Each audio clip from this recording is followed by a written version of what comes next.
Assalamualaikum warahmatullahi wabarakatuh.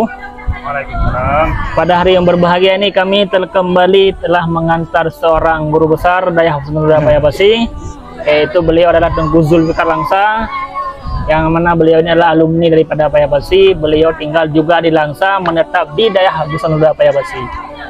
Pada hari ini kami mengantar beliau untuk memimpin Dayah Bustanul Madinatuddin. Bustanul Madinatuddin, terletak di Kampung Alu 2, Kecamatan Langsa Baru. Langsa Baru, Kota Madia, Kota Langsa.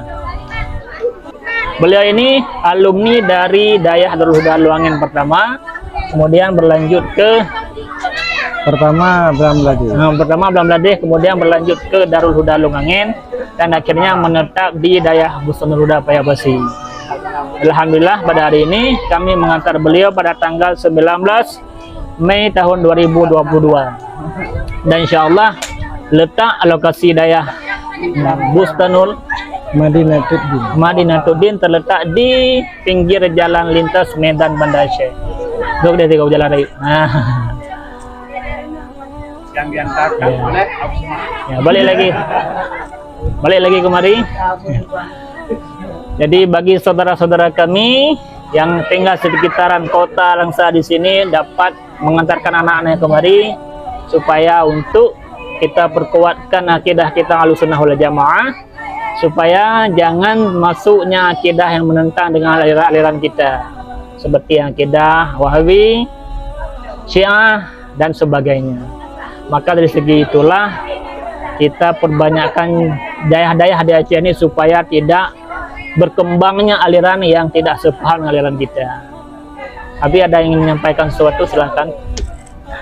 doa beliau.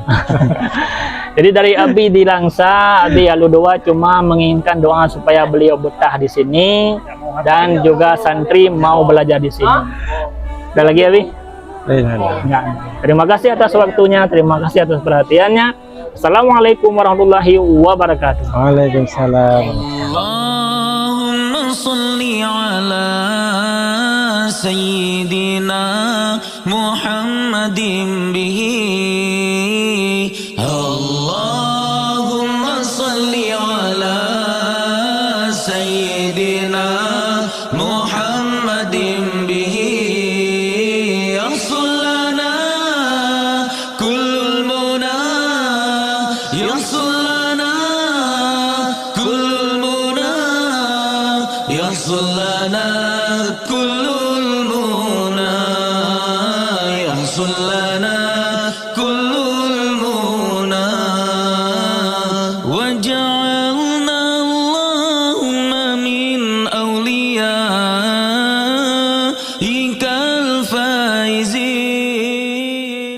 Salatu